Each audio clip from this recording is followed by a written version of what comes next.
Welcome back to The Explainer. Today, we are going to dive into a genuinely fascinating, almost haunting essay about a massive paradox at the heart of modern civilization.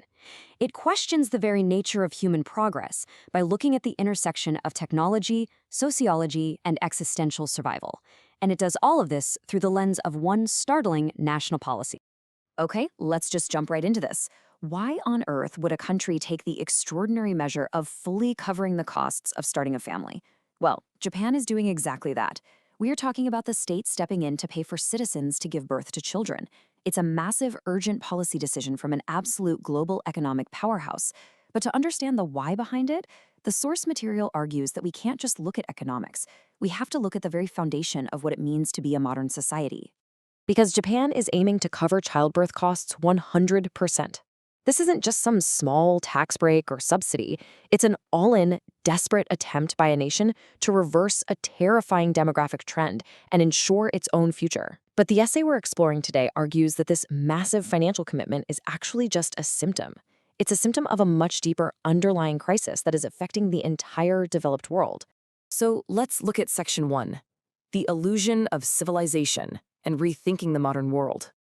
And this brilliantly illustrates the author's main critique. The essay draws a really sharp contrast. On one side, we have what the author calls technocratic civilization. This is a society defined by extreme comfort, ultra-diversified consumption, cutting-edge technology, and just endless entertainment. It's a society built around maintaining pleasures and catering to immediate, ego-driven desires. But on the other side, the author argues that this exact same society completely lacks profundity. It lacks depth, direction, and ideals that exist beyond our immediate desires. Essentially, we've optimized for immediate gratification, but the author claims that by doing so, profound societal meaning has completely slipped through our fingers. The essay makes a pretty bold claim here, stating, this type of so-called civilization brings with it series upon series of problems that the species as a whole did not confront. So the author is drawing a direct link between our extreme societal comfort and entirely new, unprecedented existential threats to humanity. The argument is that this hyper-focus on maintaining pleasure actually introduces new dangers to the human species that our ancestors literally never had to face. To back this up, the author points out that you can judge a supposedly high-level civilization by how it treats its youth. And the observations here are pretty stark. Beyond standard educational problems and substance consumption, modern youth face a distinct lack of real support for building a meaningful life. The essay highlights a rise in severe psychological issues, too. But perhaps the most crucial demographic point the author makes is about the ideological environment. The source notes that new media and modern attitudes actively discourage starting families and raising children. According to the author, the ideological support for actually having a family is almost non-existent in highly developed countries. Moving into the next structural point, let's look at culture, borders, and identity, and the demographics of disappearance. The official statistics present a really stark reality. The nations considered to be at the absolute top of this technocratic civilization are exactly where populations are shrinking the fastest. The essay argues that this severe decline doesn't just mean a smaller economy, it endangers the very idea of a state, of a people, or of a country itself. It's a crazy thought, but the very places that have prioritized technology and comfort the most are the ones actively disappearing.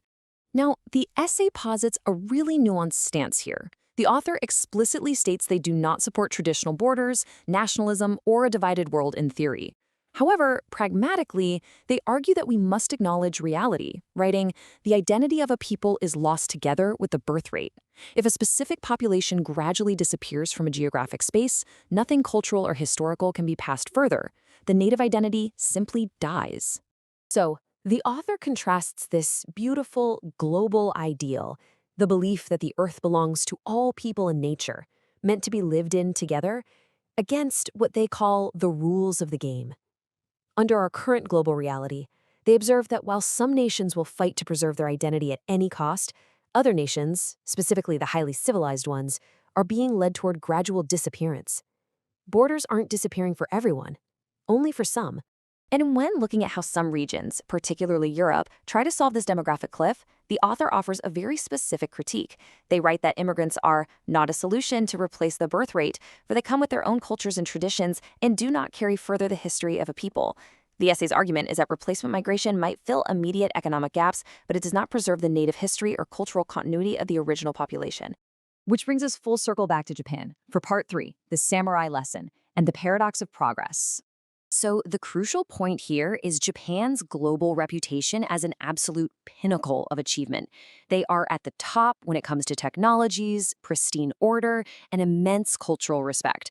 They do everything with high quality and great precision. Basically, by all modern metrics of our technocratic civilization, Japan has totally won the game. But here is the massive paradox at the very center of the author's argument. They conclude that this extreme well-being and hyper-advanced technology do not actually come with real gifts for the species. On the contrary, they actively hinder the human species from its natural continuation. The very systems that make life perfectly comfortable, clean, and technologically advanced seem to naturally suppress the biological and ideological drive to have families and sustain the population. It's like society became too successful for its own good. Which leads the author to pose this incredibly striking question to all of us. What is the point of all these if the nation in its entirety disappears? Seriously, what is the value of perfect technology, pristine order, and great precision if there are no children being born to carry that specific cultural and historical identity forward? It's a haunting question, right? It challenges the entire metric of what makes a society successful in the first place. And ultimately, that is the samurai lesson.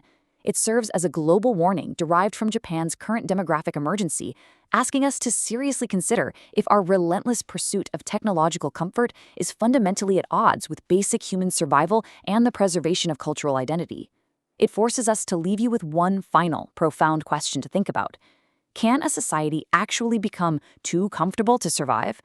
Thanks for joining us, and I'll see you in the next explainer.